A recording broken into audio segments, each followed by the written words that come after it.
नमस्कार, आप देख रहे हैं मारो मरुदर और मैं हूं आपके साथ चारू कौशिक। तो चलिए अब आपको सीधी तस्वीरें दिखाते हैं मुख्यमंत्री भजनलाल शर्मा के रोड शो की।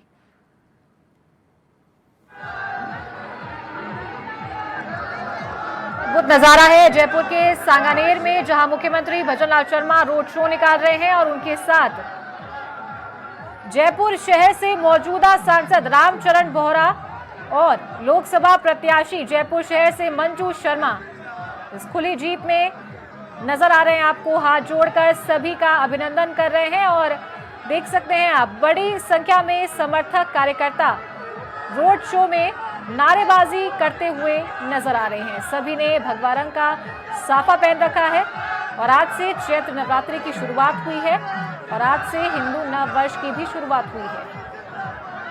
मुख्यमंत्री भजनलाल शर्मा चुनाव प्रचार करने के लिए सांगानेर पहुंचे हैं। काफी व्यस्तता देखी जाती है सीएम भजनलाल शर्मा के कार्यक्रम में। सुबह से लेकर शाम तक सभी राजस्थान से लोकसभा के प्रत्याशियों के समर्थन में रोड शो करते हैं, जनसभा को संबोधित करते हैं, कार्यकर्ताओं की, पदाधिकारियों की बैठक लेते हैं, चुनावी रणनीतियों पर मंथन करते हैं। और सीएम भजनलाल का काफिला इस खुली जीप के पीछे नजर आ रहा है। सुरक्षा के पुख्ता बंदोबस्त किए गए हैं। अमित शाह के पोस्टर्स, प्रधानमंत्री नरेंद्र मोदी के पोस्टर्स कार्यकर्ता हाथों में लिए भाजपा जिंदाबाद के नारे लगा रहे हैं। प्रत्याशी के समर्थन में भी नारेबाजी कर रहे हैं। और सीएम भजनलाल शर्मा मौजूदा सांसद और लोकसभा प्रत्याशी के बीच में खड़े हैं। आप देख सकते हैं हाथ जोड़कर सभी का अभिवादन करते नजर आ रहे हैं। तो भाजपा प्रत्याशी के समर्थन में सीएम भजनलाल शर्मा जनता से समर्थन मांगने के लिए आए हैं। मंजू शर्मा जयपुर शहर से भाजपा की प्रत्याशी है।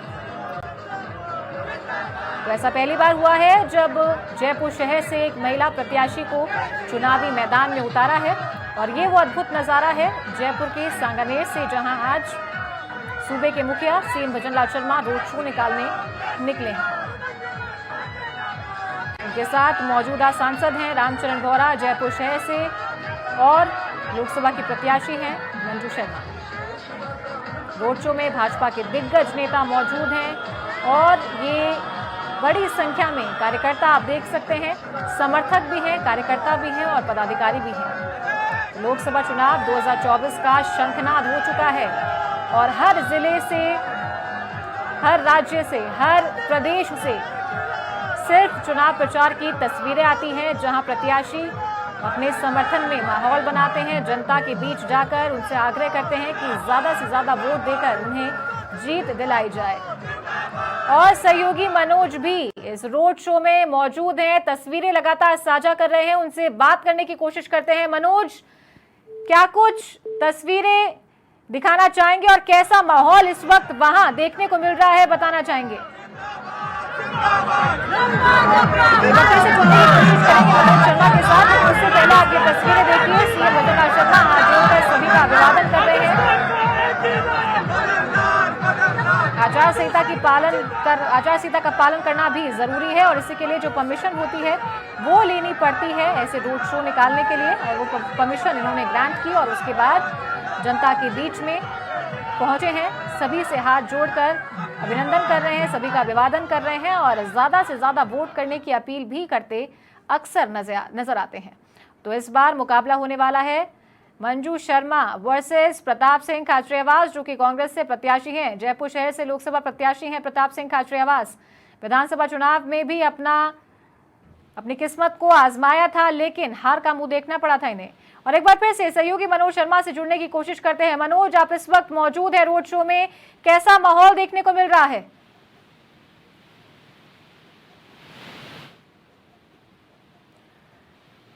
मनोज, क्या आप तक मेरी आवाज पहुंच पा रही है?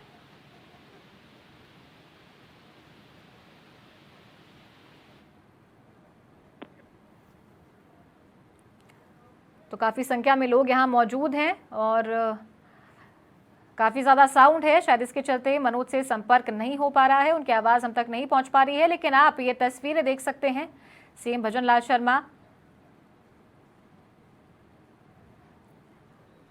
हाथ हिलाकर सभी का अभिनंदन कर रहे हैं, हाथ जोड़कर सभी का अभिवादन कर रहे हैं। और सांगानेर में ये भगवा-मय माहौल देखने को मिल रहा है क्योंकि मंजू शर्मा के समर्थन में खुद सूबे के मुखिया रोड शो निकालने के लिए सांगानेर पहुंचे हैं। और साथ ही आपको जानकारी भी दे दें कि सांगानेर मुख्यमंत्री भजनलाल शर्मा का भी गृह क्षेत्र है, यहीं से चुनाव लड़ा था और सीधा जनता ने उन्हें पहली बार में यहां से चुनाव जिताकर सबसे बड़ी कुर्सी पर बैठाया है, जो कि मुख्यमंत्री हैं। और सांगानेर से ही विधानसभा चुनाव लड़ा था सीएम भजनलाल शर्मा ने।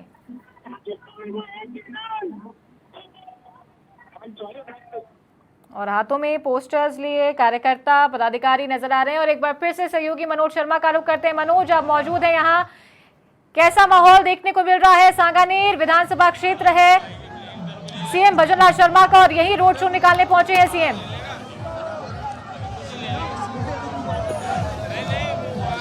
बिल्कुल चारू, बताना चाहूँगा जिस तरह से माहौल देखने को मिल रहा है, मुख्यमंत्री भजनलाल शर्मा रोड शो कर रहे हैं और भारी तादाद में भाजपा के कार्यकर्ता हैं वो पहुंचे हैं और रोड शो में बढ़ चढ़ कर हिस्सा ले रहे हैं। खास करके जयपुर जो शहर लोकसभा क्षेत्र है उसके जो प्रत्याशी है मंजू शर्मा, उनके समर्थन में ये पूरी जो रोड शो है उसका आयोजन किया गया है। कुछ महिला कार्यकर्ता हैं हमारे साथ, जानते हैं। मैडम, बताना चाहेंगे किस तरह का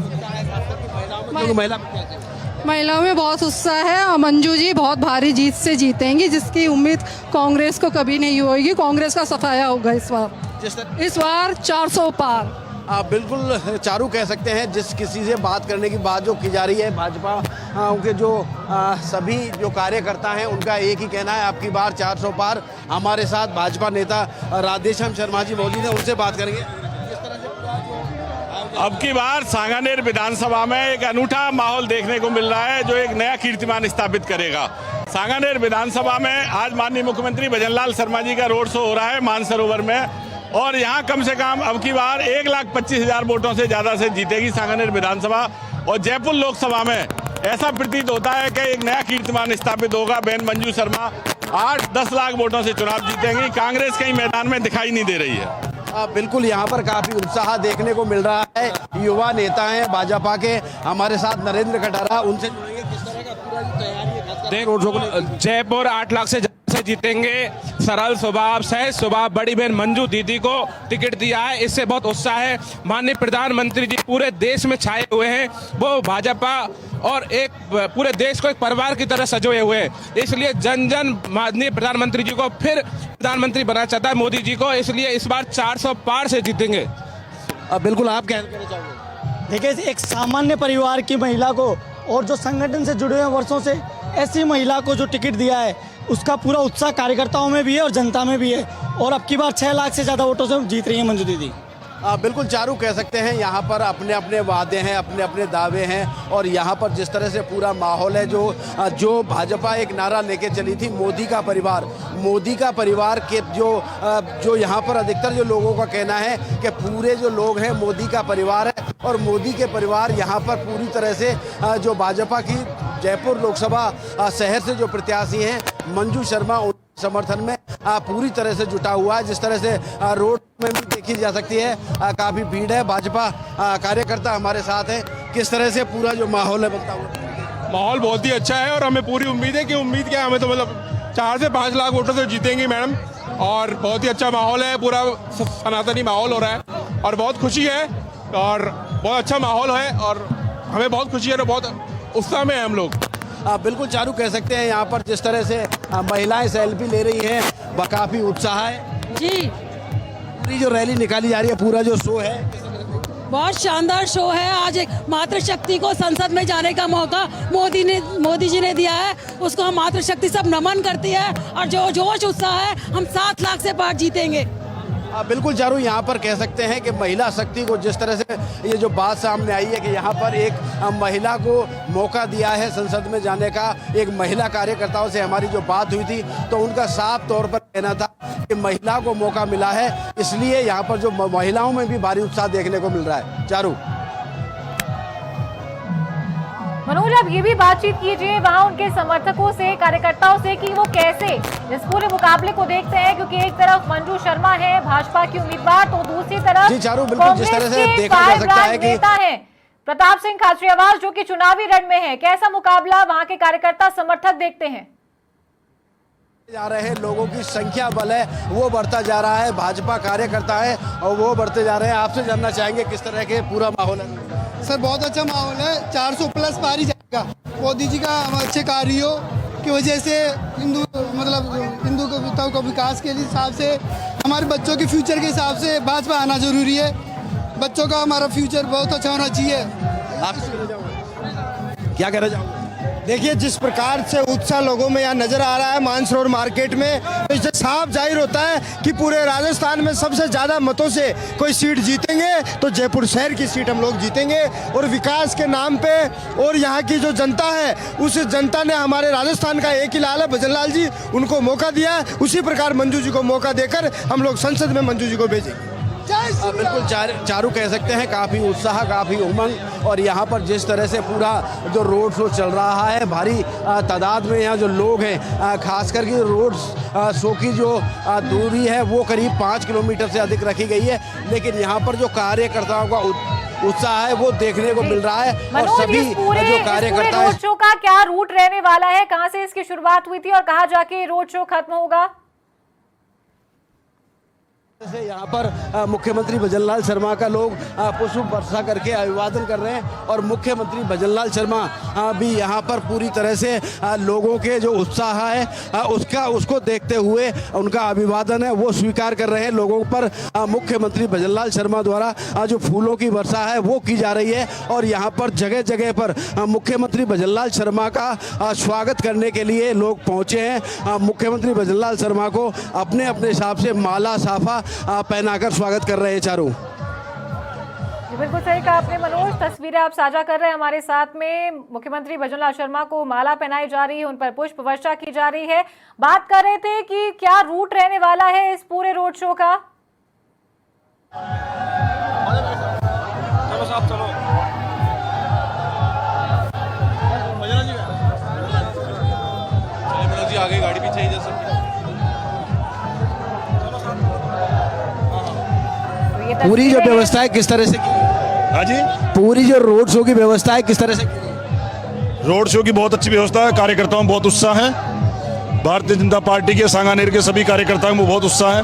यहाँ मुख्यमंत्री जी आए हैं और हमारे विधानसभा से 1.5 लाख से ऊपर से मंजू दीदी जीत के जाएगी। बिल्कुल जिस तरह से पूरा ये देखा जा सकता है कि खासकर कि सांगानेर विधानसभा में मुख्यमंत्री भजनलाल शर्मा का ये रोड शो रखा गया है। और इस रोड शो में मुख्यमंत्री भजनलाल शर्मा चूँकि उनका खुद का ये सांगानेर विधानसभा आता है तो काफ़ी उत्साह यहाँ पर जो यहाँ के स्थानीय सांगानेर की विधानसभा क्षेत्र के जो लोग हैं उनमें काफ़ी उत्साह देखने को मिल रहा है। और उसी के उसमें कह सकते हैं कि मुख्यमंत्री भजनलाल शर्मा का जो जिस तरह से लोग यहाँ पर पहुँचे हैं अभिवादन करने के लिए, स्वागत करने के लिए, जो पूरी यहाँ पर वो नज़ारा है जो देखने को मिल रहा है, जो कार्यकर्ताओं का उत्साह है वो देखने को मिल रहा है। बिल्कुल ठीक कहा आपने मनोज, तो ये तस्वीरें थी सीधी सीएम भजनलाल शर्मा के रोड शो की। बड़ी संख्या में कार्यकर्ता और समर्थक जुटे हैं उनके रोड शो में और भव्य इसे बनाया जा रहा है। उनके साथ मौजूदा सांसद रामचरण बोहरा और लोकसभा से प्रत्याशी मंजू शर्मा मौजूद हैं। ऊपर जीप में हाथ हिलाकर, हाथ जोड़कर सभी का अभिवादन करते नजर आ रहे हैं। 5 किलोमीटर लंबा ये रोड शो रहने वाला है और शक्ति प्रदर्शन एक तरीके से यहाँ प्रत्याशी मंजू शर्मा के द्वारा किया जा रहा है।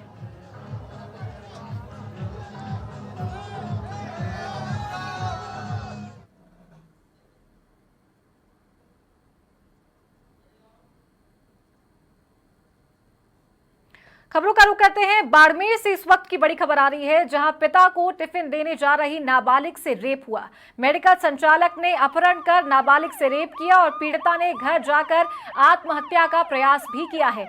जहर खाकर जान देने की कोशिश की पीड़िता ने। पेट में दर्द होने पर पीड़िता ने परिजनों को आपबीती बताई और परिजनों ने आरोपी वेलसी राम देवासी के खिलाफ मामला दर्ज करवा दिया है। मामला दर्ज कर पुलिस आरोपी की तलाश में जुट गई है। तो एक बार फिर मानवता को शर्मसार कर देने वाली खबर आ रही है बाड़मेर से, जहां नाबालिग अपने पिता को टिफिन देने जा रही थी और मेडिकल संचालक उसका अपहरण कर ले गया और उसके साथ दुष्कर्म किया। पीड़िता ने घर जाकर आत्महत्या का प्रयास भी किया। जहर खाकर उसने अपनी जान देने की कोशिश की। पेट में दर्द होने पर इस बच्ची ने अपने परिजनों को पूरी आपबीती बताई और तब परिजनों ने आरोपी वेलसी राम देवासी जो कि मेडिकल संचालक था उसके खिलाफ मामला दर्ज करवाया है और पुलिस मामला दर्ज कर आरोपी की तलाश में जुट गई है।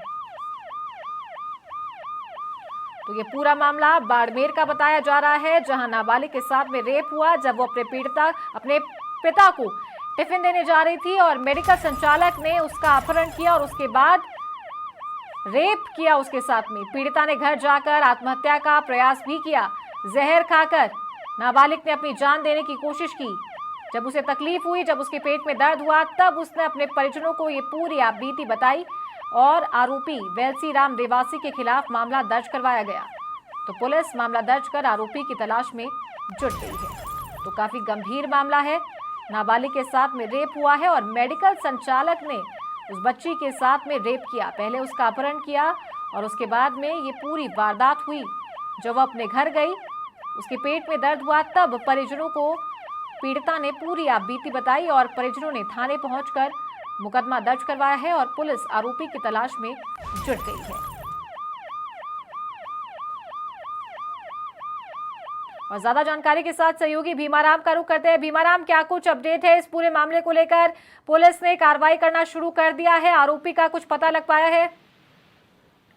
जी सारू, बिल्कुल मैं आपको बताना चाहूंगा कि बाड़मेर जिले के बाकासर थाना इलाके एक गांव में 6 अप्रैल को दोपहर 2 बजे पिता को टिफिन देने जा रही 15 साल की नाबालिग लड़की से मेडिकल संचालक ने रैप करके उनके साथ में दुष्कर्म कर लिया गया। गांव का आरोपी है वो बताया जा रहा है और सुनसान जगह ले जा करके एक झोपड़े के अंदर उसके साथ में दुष्कर्म किया गया है। वहीं घटना के बाद में घबराई हुई लड़की ने घर जा करके जहरीला पदार्थ खा लिया और जहरीला पदार्थ खाने के बाद में तबीयत है वो बिगड़ गई। तबीयत बिगड़ने के बाद में बच्चे ने परिजनों को सूचना दी और परिजन उन्हें अस्पताल लेकर पहुंचे, जहां पर जहर खाने की पुष्टि हुई। उसके बाद में परिजन बाकासर थाना पुलिस थाने पहुंचे और वहां पर आरोपी के खिलाफ दुष्कर्म का मामला दर्ज कराया। वही पुलिस ने SC/ST और पॉक्सो एक्ट में मामला दर्ज करके आरोपी की तलाश से वो शुरू कर दी गई है, लेकिन आरोपी है वो दुष्कर्म के बाद में फरार चल रहा है। पुलिस है वो लगातार दबिश दे रही है। जी भीमाराम, अगर बात करें जो पीड़िता है उसकी, तो फिलहाल क्या उसकी हालत स्थिर बताई जा रही है? क्योंकि जान देने की कोशिश की थी, जहरीला पदार्थ खा लिया था। जी बिल्कुल, दुष्कर्म के बाद में पीड़िता को प्राइवेट हॉस्पिटल सांसौर ले जाया गया था और वहाँ से उनकी हालत है वो स्थिर है। अब उन्हें बाड़मेर के जिला अस्पताल में भर्ती करवाया गया है, वहाँ पर वो उनका इलाज है वो चल रहा है। और भीमाराम, आरोपी को लेकर क्या कुछ अपडेट है? क्या पुलिस के हाथ कोई सुराग लगा है? आरोपी फरार चल रहा है? जी सर, बिल्कुल बताना चाहूंगा आपको कि आरोपी है वो दुष्कर्म के बाद में फरार हैं। पुलिस है वो लगातार उनकी अलग अलग ठिकानों पर दबिश दे रही है और लगातार आरोपी को पकड़ने की कोशिश है वो की जा रही है। और अधिकारियों से अगर बातचीत हुई है, अगर परिजनों से बातचीत हुई है, तो उनका क्या कहना है इस पूरे मामले पर? बाकासर थानेदार विष्णु सिंह ने बताया है कि मामला है वो परिजनों की ओर से रिपोर्ट दी गई थी, उनको दर्ज कर ली गई है और उनके द्वारा जांच है वो की जा रही है। पुलिस की टीम बना दी गई है और आरोपी को पकड़ने के लिए कोशिश है वो की जा रही है। ठीक है, बहुत शुक्रिया आपका भीमाराम इस तमाम जानकारी के लिए। तो ये थे हमारे सहयोगी भीमाराम, फोन लाइन पर हमारे साथ जुड़े थे। तो बाड़मेर से ये बड़ी खबर आपको बता दें, जहां नाबालिग के साथ में दुष्कर्म हुआ है। ये बच्ची अपने पिता को टिफिन देने के लिए जा रही थी और उस वक्त मेडिकल संचालक ने उसका अपहरण किया, सुनसान जगह पर उसे ले गया और उसके बाद उसके साथ दुष्कर्म किया। जब वो पीड़िता घर आई तब उसने आत्महत्या की कोशिश की, जहरीला पदार्थ खा लिया, जिसके बाद उसके पेट में दर्द हुआ और पेट में दर्द होने पर उसने अपने परिजनों को पूरी आपबीती बताई। परिजन उसे अस्पताल लेकर पहुंचे, उसकी हालत फिलहाल स्थिर बताई जा रही है, खतरे से बाहर है। बाड़मेर के जिला अस्पताल में उसे भर्ती करवाया जाएगा अब, और परिजनों ने थाने में मामला दर्ज करवा दिया है और पुलिस आरोपी की तलाश में जुट गई है। फिलहाल आरोपी इस पूरी वारदात के बाद से फरार बताया जा रहा था। तो आरोपी का नाम वेलसी राम देवासी है, जो कि एक मेडिकल शॉप का संचालन करता था और उसी ने इस नाबालिग के साथ इस घटना को अंजाम दिया। ये बच्ची अपने पिता को टिफिन देने के लिए जा रही थी और उस वक्त इस युवक ने उसका अपहरण किया, उसे किसी सुनसान जगह पर ले गया और उसके साथ में दुष्कर्म किया, जिसके बाद बच्ची घबरा गई थी। वो अपने घर पर लौटी और उसने इस पूरी घटना के बाद से आत्महत्या करने की कोशिश की। जहरीला पदार्थ खा लिया, जिसके बाद उसके पेट में दर्द हुआ और परिजनों ने उसे अस्पताल में भर्ती करवाया। तो पेट में दर्द होने पर पीड़िता ने अपने परिजनों को आपबीती बताई और परिजनों ने थाने में पहुंचकर मामला दर्ज करवा दिया है। पुलिस आरोपी की तलाश में जुट गई है। तो काफी गंभीर मामला है बाड़मेर का, जहां नाबालिग के साथ में रेप हुआ है और मेडिकल संचालक इस पूरे घटना में दोषी बताया जा रहा है। उसने इस बच्ची के साथ में रेप किया, पहले इसका अपहरण करके सुनसान जगह पर ले गया और उसके बाद दुष्कर्म की वारदात को अंजाम दिया। और ये बच्ची अपने पिता को टिफिन देने के लिए जा रही थी और उस वक्त इसके साथ ये पूरा घटनाक्रम हुआ।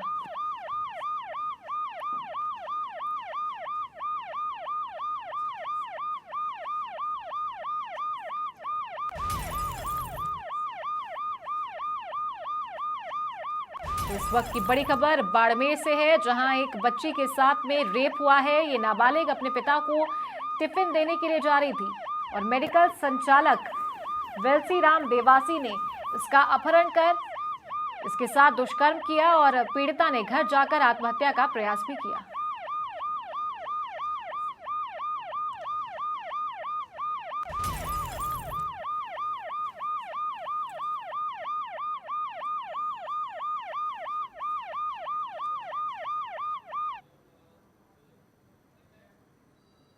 और अब बात करेंगे चुनावी महाभारत की।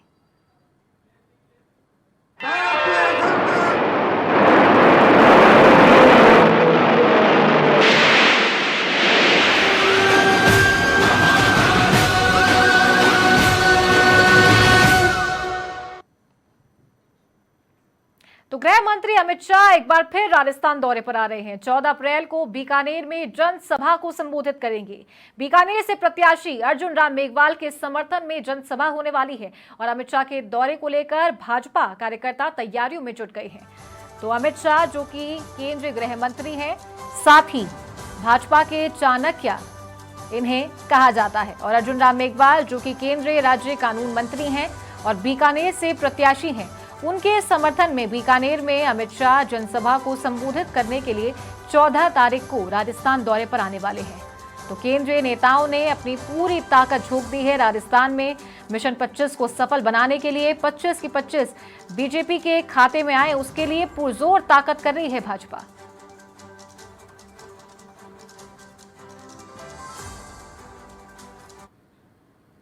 तो मिशन 25 को लेकर मुख्यमंत्री भजनलाल शर्मा भी ताबड़तोड़ दौरे पर हैं। बुधवार को सिकराय में मुख्यमंत्री जनसभा को संबोधित करेंगे और सिकराय के बाद जमवारामगढ़ में चुनावी हुंकार भरेंगे। डीडवाना में भी रोड शो का कार्यक्रम है उनका और कार्यकर्ताओं से भी चुनावी रण पर मंथन करेंगे।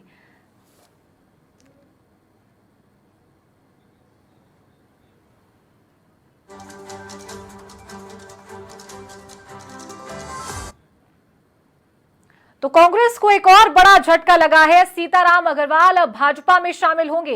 प्रदेश कांग्रेस में कोषाध्यक्ष है सीताराम अग्रवाल और विद्याधर नगर से कांग्रेस के सिंबल पर 2 बार चुनाव लड़ चुके हैं और कल बीजेपी में शामिल होने की इनकी चर्चा है। कांग्रेस कोषाध्यक्ष पद से चुनाव हारने के बाद इन्होंने इस्तीफा दिया था, लेकिन अभी तक सीताराम अग्रवाल का इस्तीफा मंजूर नहीं हुआ है। तो बता दें कि विद्याधर नगर से सीताराम अग्रवाल ने दिया कुमारी के सामने कांग्रेस के सिंबल पर चुनाव लड़ा था और पिछली बार भी सीताराम अग्रवाल ने विधानसभा चुनाव लड़ा था, लेकिन हार का सामना इन्हें करना पड़ा था। नरपत सिंह राजवी ने विद्याधर नगर से जीत हासिल की थी। चुनाव हारने के बाद कांग्रेस के कोषाध्यक्ष पद से इन्होंने इस्तीफा दे दिया था और इनकी भी चर्चाएं हैं कि ये भी बीजेपी में शामिल हो सकते हैं और कल ये भाजपा का दामन थाम सकते हैं। तो सीताराम अग्रवाल एक सरल छवि के व्यक्ति हैं और जनता के बीच में इनका एक अच्छा माहौल देखा जाता है। जनता से काफी जुड़ाव है इनका, जनता के लिए लंबे समय से काम करते आए हैं और कल बीजेपी में शामिल हो सकते हैं सीताराम अग्रवाल, इस बात की चर्चा है। इस बार भी इन्होंने विधानसभा चुनाव लड़ा था, लेकिन इन्हें भारी मतों से हार का सामना करना पड़ा था। बड़ा डिफरेंस रहा था। दिया कुमारी ने अच्छे वोटों से जीत हासिल की थी। विद्याधर नगर से कांग्रेस के सिंबल पर 2 बार चुनाव लड़ चुके हैं, लेकिन दोनों ही बार इन्हें हार का सामना करना पड़ा था। और अब चर्चा इस बात की है कि ये भाजपा में शामिल हो सकते हैं। अगर ये भाजपा में शामिल होते हैं तो कांग्रेस के लिए एक और बड़ा झटका है, क्योंकि अच्छे कार्यकर्ता के रूप में इनकी पहचान है, कांग्रेस के लिए हमेशा से काम करते आए हैं। साथ ही विद्याधर नगर में भी इनकी अच्छी पकड़ है, जनता के बीच में हमेशा रहते हैं, जनता के लिए हमेशा अवेलेबल रहते हैं, चाहे उन्हें किसी भी काम की जरूरत हो। और इस बार भी विधानसभा चुनाव के समय कांग्रेस ने इन पर भरोसा जताया था, लेकिन इन्हें हार का सामना करना पड़ा था। दिया कुमारी के सामने ये प्रत्याशी थे कांग्रेस के, लेकिन इस बार भी किस्मत ने इनका साथ नहीं दिया। पिछली बार भी चुनाव लड़े थे विधानसभा का, लेकिन हार का मुंह देखना पड़ा था। और अब चर्चा है कि भाजपा में जल्द शामिल हो सकते हैं। विधानसभा का चुनाव हारने के बाद इन्होंने कांग्रेस के कोषाध्यक्ष पद से इस्तीफा दे दिया था। हालांकि अब तक इनका इस्तीफा मंजूर नहीं किया गया है, लेकिन बड़ा झटका कांग्रेस को लग सकता है अगर ये कल भाजपा में शामिल होते हैं।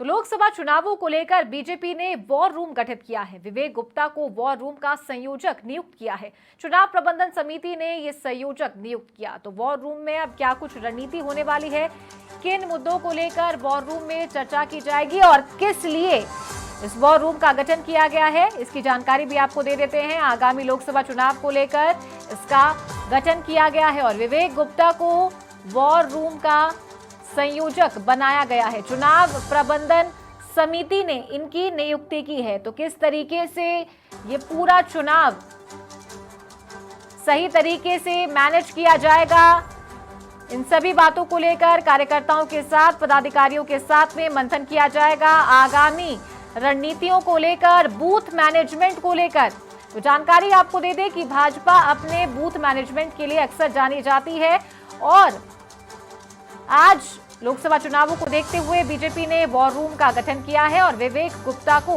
वॉर रूम का संयोजक नियुक्त किया है। चुनाव प्रबंधन समिति ने इनकी नियुक्ति की है।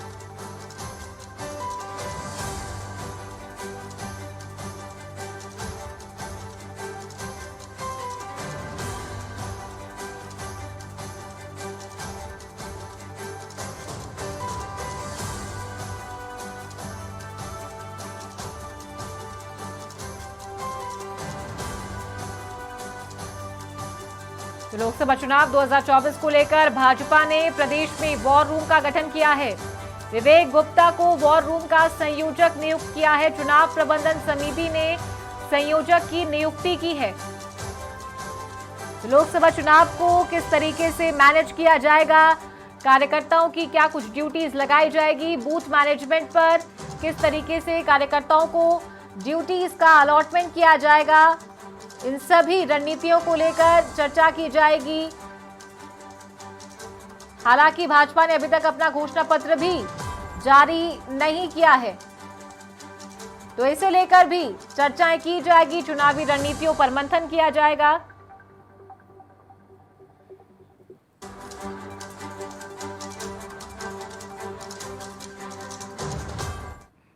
मुख्यमंत्री भजनलाल शर्मा लोकसभा चुनावों को देखते हुए तूफानी प्रचार पर हैं। मुख्यमंत्री ने बाड़मेर जिला मुख्यालय पर अहम बैठक ली और अलग अलग समाज के प्रतिनिधियों के साथ में बैठक ली। सोनड़ी गांव में जम्बेश्वर मंदिर में दर्शन पूजन किए और विश्नोई समाज के कार्यक्रम में भी शिरकत की।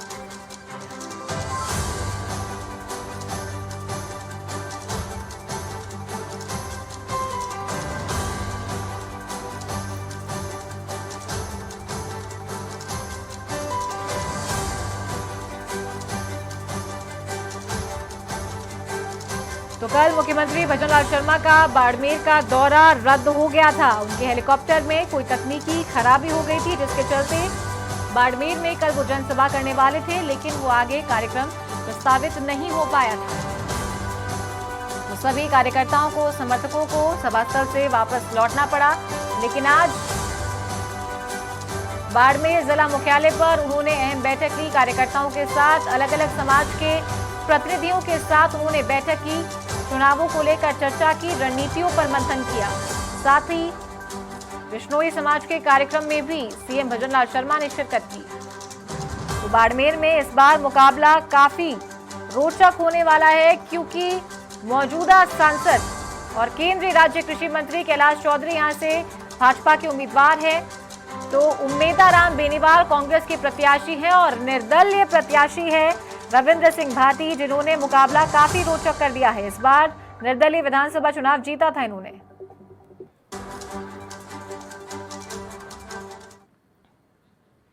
प्रधानमंत्री नरेंद्र मोदी 11 अप्रैल को करौली दौरे पर रहने वाले हैं। पीएम की इस सभा की तैयारियां शुरू हो गई है। गृह राज्य मंत्री जवाहर सिंह बेडम ने तैयारियों का जायजा लिया। निजी होटल में भाजपा कार्यकर्ताओं की बैठक भी ली और कार्यकर्ता और पदाधिकारियों को पीएम के दौरे को लेकर दिशा निर्देश दिए। भाजपा प्रत्याशी इंदु देवी के प्रचार में तेजी लाने के निर्देश दिए हैं और बैठक के बाद पीएम मोदी की सभा स्थल का जायजा लिया। प्रदेश महामंत्री जितेंद्र गोटवाल, करौली विधायक दर्शन सिंह, सपोट्रा विधायक हंसराज मीणा, जिला कलेक्टर नीलाभ सक्सेना, एसपी ब्रजेश ज्योति उपाध्याय सहित अधिकारी मौजूद रहे।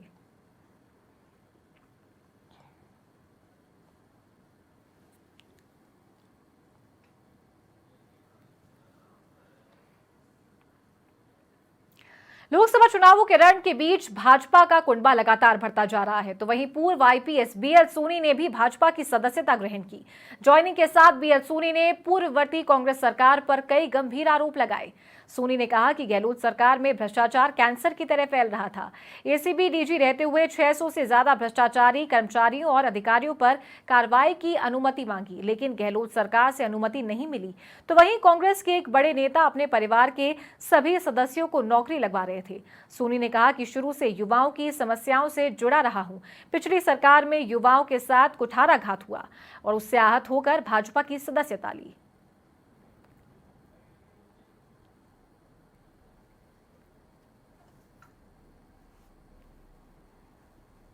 जिन लोगों को भर्ती करने का जिम्मा दिया गया था वो इतनी संदिग्ध आचरण के लोग, जिसके कारण कि पूरा राजस्थान शर्मसार है। आप देख रहे होंगे पेपर लीक हुए। जो प्रभावशाली लोग हैं उन लोगों ने अपने परिवार के लोगों को महत्वपूर्ण पदों पर भर्ती कराया और मुझे खुशी है कि नई सरकार ने इस विषय में बहुत गंभीरता से लेकर के और एसआईटी गठित करके और जो भी दोषी हैं उनको कानून के हवाले करने का एक बड़ा अच्छा जिम्मा किया है। सांचौर के रानीवाड़ा से खबर है, जहां पूर्व मुख्यमंत्री अशोक गहलोत रानीवाड़ा पहुंचे। कांग्रेसी पदाधिकारी और कार्यकर्ताओं ने उनका स्वागत किया। विधायक रतन देवासी भी मौजूद रहे। गहलोत ने कार्यकर्ता सम्मेलन में भाग लिया और कार्यकर्ताओं से मुलाकात की। लोकसभा चुनाव को लेकर फीडबैक भी जुटाया गया। पूर्व अध्यक्ष श्रीमान गुजरात देवासी साहब और तमाम मेहमानों का ब्लॉक कांग्रेस कमेटी की ओर से आपका हार्दिक स्वागत और अभिनंदन करता हूं। मैं माननीय राजस्थान के पूर्व उप मुख्यमंत्री और कांग्रेस नेता सचिन पायलट ने भरतपुर से कांग्रेस लोकसभा प्रत्याशी संजना जाटव के समर्थन में नगर विधानसभा के खो में जनसभा की। इस दौरान कांग्रेस नेताओं ने सचिन पायलट का स्वागत किया। सचिन पायलट को देखने के लिए आसपास के क्षेत्र से हजारों लोगों की भीड़ सभा में आई। सचिन पायलट ने सभा को संबोधित करते हुए कहा कि भारतीय जनता पार्टी देश की संवैधानिक संस्थाओं को तोड़ रही है, विपक्ष को कुचला जा रहा है और किसी को बोलने नहीं दिया जा रहा। बीजेपी की सरकार ने पिछले 10 वर्षों में कुछ भी काम नहीं।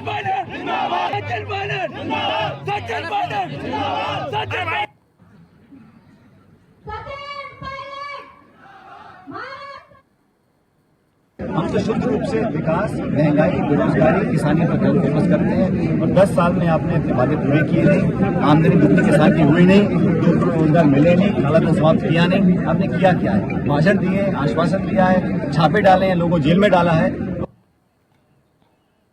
प्रदेश में लोकसभा चुनाव का प्रचार चरम पर है। दूसरे चरण में टोंक सवाई माधोपुर लोकसभा सीट पर 26 अप्रैल को मतदान होगा और उससे पहले कांग्रेस और बीजेपी उम्मीदवार लगातार चुनाव प्रचार में जुटे हुए हैं। भाजपा प्रत्याशी सुखबीर सिंह जौनापुरिया तीसरी बार हैट्रिक लगाने के लिए एड़ी चोटी का जोर लगा रहे हैं, तो वहीं कांग्रेस भी बीजेपी की हैट्रिक को रोकने के लिए चुनावी मैदान में पूरी बिसात बिछा रही है। और अभी तक के सियासी समीकरण के हिसाब से इस बार टोंक सवाई माधोपुर में बीजेपी की राह आसान नहीं है।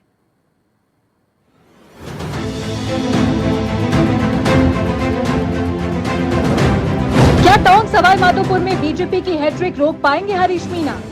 बीजेपी से लगातार तीसरी बार सुखबीर सिंह जौनापुरिया मैदान में। इस बार दोनों प्रत्याशियों के बीच होगा कड़ा और रोचक मुकाबला। बीजेपी से किरोड़ी लाल मीणा तो कांग्रेस से सचिन पायलट की प्रतिष्ठा दांव पर। वर्तमान में किरोड़ी लाल मीणा है सवाई माधोपुर से विधायक। सचिन पायलट टोंक जिले से है लगातार दूसरी बार विधायक। 2008 के परिसीमन के बाद टोंक सवाई माधोपुर संसदीय क्षेत्र अस्तित्व में आया। पूर्व में सवाई माधोपुर जिला ही संसदीय क्षेत्र था। पूर्व में ये सीट जनजाति वर्ग के लिए आरक्षित थी, लेकिन अब ये सामान्य वर्ग के लिए आरक्षित है। मोदी लहर में भले ही बीजेपी सीट निकालने में सफल रही, लेकिन कांग्रेस ने दोनों बार बीजेपी को कड़ी टक्कर दी। 2009 के लोकसभा चुनाव में बीजेपी के कर्नल किरोड़ी लाल बैंसला और नमो नारायण मीणा के बीच कड़ी टक्कर में मात्र 317 वोट से नमो नारायण मीणा विजयी हुए थे। 2014 और 2019 में लगातार 2 बार बीजेपी के सुखबीर सिंह जौनपुरिया बड़े मार्जिन से सीट निकालने में सफल रहे। 2013 में जौनपुरिया ने कांग्रेस के मोहम्मद अजरुद्दीन और 2019 में नमो नारायण मीणा को हराया था। इस बार भी मुकाबला कड़ा और रोचक लग रहा है। बिल्कुल हम सब मिलकर चुनाव लड़ेंगे। बहुत बड़ा इलाका है, कैंडिडेट हो सकता है हर गांव पंचायत में ना पहुंच सके, समय कम रहता है, लेकिन हम सब मिलकर काम करेंगे। ये चुनाव एक व्यक्ति का नहीं है, हम सबके अनुशंसा पर यहाँ पर इनको उम्मीदवार बनाया है, तो जिम्मेदारी हमारी बनती है कि जीते। मेरा खुद का जिला है, यहाँ से मैं विधायक हूँ, मैं चाहता हूँ यहाँ पे बड़ी लीड लेकर जीतें, ताकि एक संदेश जाए पूरे देश में कि यहाँ की जनता ने भाजपा को नकार दिया।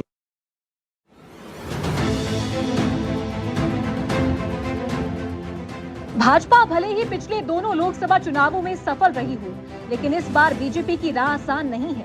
एक तरफ बीजेपी से फिर एक बार सुखबीर सिंह जौनपुरिया चुनावी मैदान में है, तो वहीं कांग्रेस से पूर्व सांसद और वर्तमान उनियारा विधायक हरीश मीणा उम्मीदवार हैं। टोंक सवाई माधोपुर लोकसभा क्षेत्र गुर्जर, मीणा और मुस्लिम बाहुल्य क्षेत्र है, तो ऐसे में परिसीमन होने के बाद भी भाजपा और कांग्रेस ने इन्हीं जातियों में से अपना प्रत्याशी बनाया। इस बार भी दोनों ही पार्टियों ने जातिगत समीकरणों को ध्यान में रखते हुए भाजपा ने गुर्जर समाज से आने वाले सुखबीर सिंह जौनपुरिया, तो कांग्रेस पार्टी ने मीणा समुदाय से आने वाले हरीश मीणा पर अपना दांव खेला है।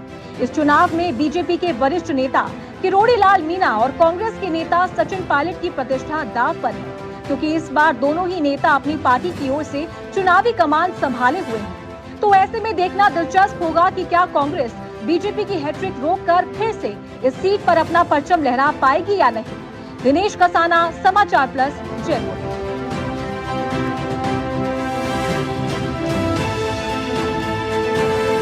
खबर जयपुर से है, जहां ऑर्गन ट्रांसप्लांट को लेकर राज्य स्तरीय अप्रूवल कमेटी की बैठक हुई। ट्रांसप्लांट की एनओसी करीब 11 मामलों पर चर्चा हुई। कमेटी के अध्यक्ष डॉक्टर राजीव बगरहट्टा का बयान सामने आया है और कहा कि एक मरीज एब्सेंट रहा, बाकी पर चर्चा हुई है। एक्ट के अनुसार 24 घंटे में एनओसी जारी करनी होगी।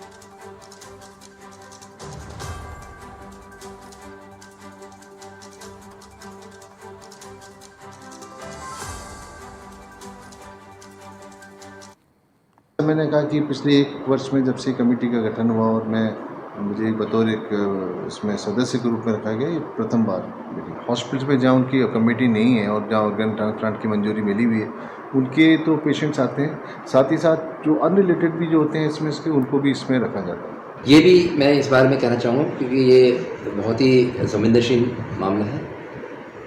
हमारी जो जांच एजेंसी है इसमें पूरी जांच कर रही है और उसके भी कुछ पहलुओं पे इसमें विचार किया जा रहा है। वो इस पर बहुत गहनता से विचार कर रही है और इसके जो हमसे प्रश्न पूछे गए हैं उसका जो माकूल जवाब है, जो एडमिनिस्ट्रेटिव तरीके से अगर कोई लैप्स हुआ है या कोई भी ऐसी दिक्कत हुई है तो उसको हम उसका जवाब दे रहे हैं। एंड जांच एजेंसी के चलते हुए इसकी गोपनीयता को again I don't think we should talk much about that. खबर सीकर से है, जहां 1.5 करोड़ रुपए की फिरौती मांगने से जुड़ा मामला सामने आया है। षड्यंत्र में शामिल 3 आरोपियों को पुलिस ने गिरफ्तार कर लिया है। रानोली थाना पुलिस ने ये बड़ी कार्रवाई की है और थाना अधिकारी उमराव सिंह के नेतृत्व में कार्रवाई की गई। दीपक जाखड़, महेश डोडवाडिया और महेंद्र बाजोडिया को गिरफ्तार किया है। तीनों से पुलिस पूछताछ कर रही है। 2 अप्रैल को परिवादी ने मामला दर्ज करवाया था।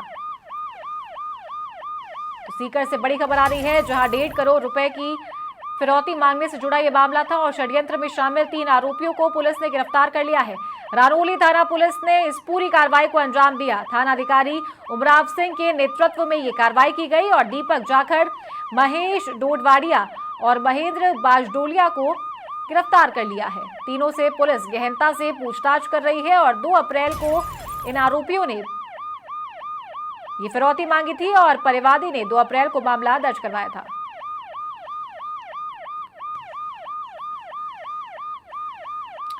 तो खबर सीकर से है, जहां 1.5 करोड़ रुपए की फिरौती मांगने का मामला सामने आया था और इस पूरे मामले में 3 आरोपियों को पुलिस ने गिरफ्तार कर लिया है।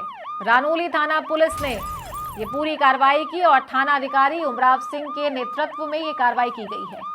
इन तीनों आरोपियों के नाम दीपक जाखड़, महेश डोडवाडिया और महेंद्र बाजडोलिया है, जिन्हें पुलिस ने गिरफ्तार किया है और फिलहाल पुलिस इन तीनों से गहनता से पूछताछ कर रही है। ज्यादा जानकारी के साथ सहयोगी मुकुल जोशी का रुख करते हैं। मुकुल, क्या कुछ अपडेट है पूरे मामले को लेकर? किस वजह से ये फिरौती मांगी गई थी? 1.5 करोड़ रुपए मांगे गए थे इससे। जी बिल्कुल सारू, मैं आपको बताना चाहूंगा, ये मामला जो है फिरौती मांगने का था, जो किस तरह के लोकल के ही निकले हैं, जो रानौली थाने में मामला था, जो जिसे लोकेशन के ट्रेस करने के बाद में आरोपियों को गिरफ्तार किया गया है। फिलहाल पुलिस इनसे पूछताछ कर रही है। जी सारू, ठीक है, बहुत शुक्रिया आपका मुकुल इस तमाम जानकारी के लिए। तो ये थे हमारे सहयोगी मुकुल जोशी, फोन लाइन पर हमारे साथ जुड़े थे।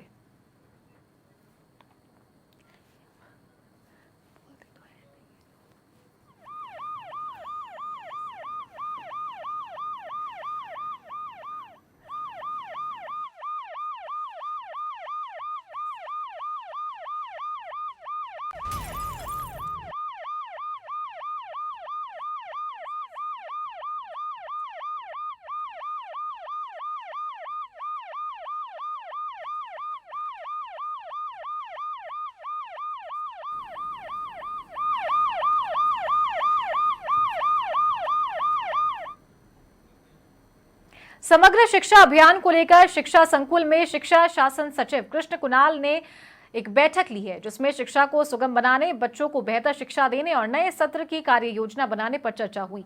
शिक्षा शासन सचिव कृष्ण कुणाल ने बताया कि अभी पुराना वित्तीय वर्ष समाप्त हुआ है और नया सत्र शुरू होने जा रहा है और इसके लिए अभी से प्लानिंग बनाना जरूरी है।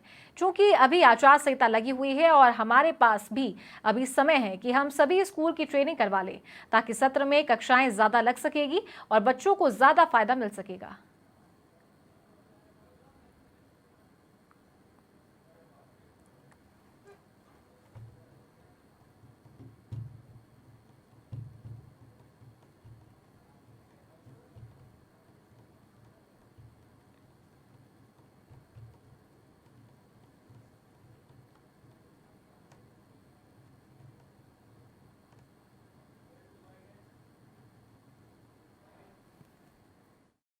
पिछला वित्तीय वर्ष खत्म हुआ है, नया प्रोजेक्ट अप्रूवल बोर्ड हमारा बजट हुआ है, सब चीज़ अंत में नहीं जाए तो उसकी पूरी प्लानिंग कर रहे हैं कि आचार संहिता के दौरान, इलेक्शंस के दौरान क्या क्या तैयारी करनी है पूरी टाइमलाइंस के साथ, ताकि हमारे स्कूल में जो बच्चे वगैरह जब जाएं नए सेशन में, उससे पहले समसा पूरी अपनी जो भी इनको एक्टिविटीज़ करनी है, स्कूल को जो ट्रेनिंग्स करानी है, ताकि हमारा स्कूल के टाइम में ट्रेनिंग्स डिस्टर्ब नहीं हो, अधिक से अधिक क्लासेस हों बच्चों के लिए साल में।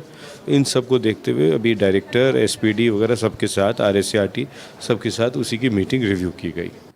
खबर डीग से है, जहां लोकसभा चुनाव के मद्देनजर पुलिस प्रशासन एक्शन में है। जिला कलेक्टर श्रुति भारद्वाज और एसपी राजेश मीणा ने मंगलवार को अलवर भरतपुर बॉर्डर का निरीक्षण किया और साथ ही कई गांवों के मतदान केंद्रों का निरीक्षण कर तैयारियों का जायजा लिया।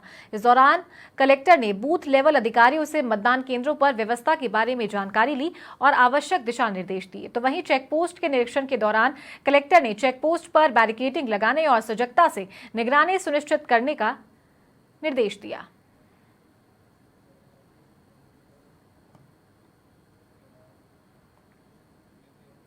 खबर प्रतापगढ़ से है, जहां घोटारसी ग्राम पंचायत में महिला ग्राम विकास अधिकारी और महिला सरपंच के साथ अभद्रता करने का मामला सामने आया है। इसको लेकर हतूनिया थाने में अभद्रता करने और राजकार्य में बाधा पहुंचाने का नामजद मामला दर्ज हुआ। जानकारी के अनुसार मामला 6 अप्रैल रंगतेरस के दिन का बताया जा रहा है, जब अर्धनग्न अवस्था में कुछ लोग ग्राम पंचायत ऑफिस पहुंचे और मनरेगा के मस्ट रोल को लेकर अभद्रता करने लगे, जिसका एक वीडियो भी सोशल मीडिया पर वायरल हो रहा है। फिलहाल पुलिस मामला दर्ज कर जांच में जुट गई है।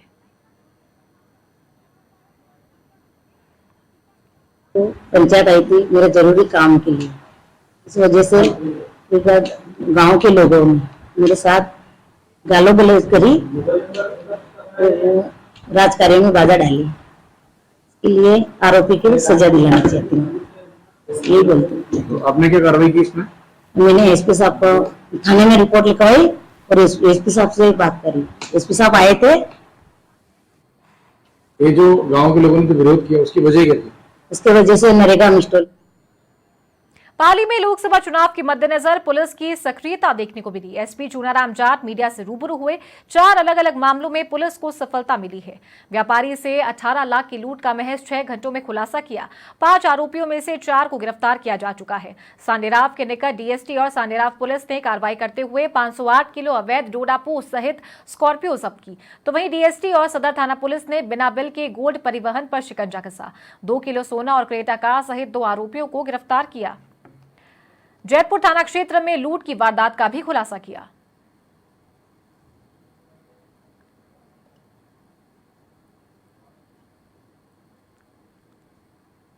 और हमने जो हमारे पूरे जिले की जो टीम है उनको नाकाबंदी में लगाया। मेरी डीएसटी टीम है और जो साइबर टीम है उसको भी मौके पर रवाना किया।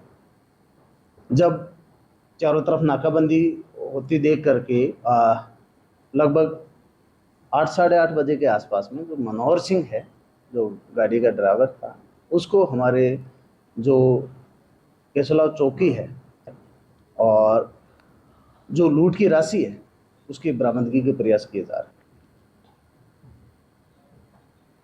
सीकर के फतेहपुर में ससुराल पक्ष ने गर्भवती महिला को उसकी 1 साल की बेटी के साथ जिंदा जला दिया। पीहर पक्ष ने ससुराल वालों पर दहेज के लिए परेशान करने और हत्या करने का आरोप लगाया है।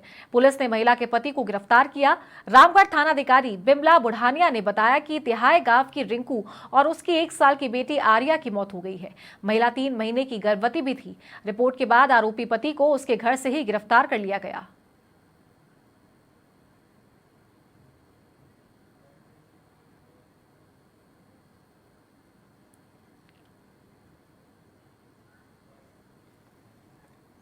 कल सुबह ये करीब 9-10 बजे के बीच की घटना है। तिहाई गाँव में रिंकू नाम की औरत और उसकी बच्चे की जलने की सूचना मिली थी, जिस पर SHO रामगढ़ मौके पे गई। उसने मेरे को सूचना दी। फिर FSL की टीम भी मौके पे बुलाई। पीहर पक्ष भी मौके पे उपस्थित आ गया था, जिन्होंने ससुराल पक्ष पे दहेज के लिए तंग परेशान कर उसको जलने का मुकदमा दर्ज कराया, जिसकी तफ्तीश की जा रही है। बोर्ड से पोस्टमार्टम कर रहे हैं। अभी पति आकाश सिंह को गिरफ्तार किया गया है तथा अनुसंधान जारी है। गंगापुर सिटी के टोडा भीम में दिल दहला देने वाली वारदात सामने आई है, जहां एक युवक ने 2 लोगों की गोली मारकर हत्या कर दी। घटना की सूचना पाकर पहुंची पुलिस ने दोनों शवों को टोडा भीम राजकीय अस्पताल की मोर्चरी में रखवाया। तो वहीं परिजनों और ग्रामीणों ने घटना को लेकर जौल निवासी जगदीश मीणा पर हत्या का आरोप लगाया। साथ ही शव का पोस्टमार्टम कराने से इनकार करते हुए कस्बे के मुख्य चौराहे पर धरना प्रदर्शन शुरू किया। इधर मामले को बढ़ता देख पुलिस उपाधीक्षक मुरारी लाल मीणा और थानाधिकारी दिलीप वर्मा सहित भारी पुलिस जाब्ता मौके पर तैनात किया गया। साथ ही मृतकों के परिजनों की से समझाइश भी की गई। मामला शांत करवाया गया। परिजनों का कहना है कि जौल निवासी जगदीश उर्फ छोटे मीणा सहित 3-4 लोग गाड़ी में आए और आते ही फायरिंग शुरू कर दी, जिससे डोरावली निवासी बलराम मीणा और जौल निवासी तेजराम उर्फ रामकेश मीणा की मौत हो गई।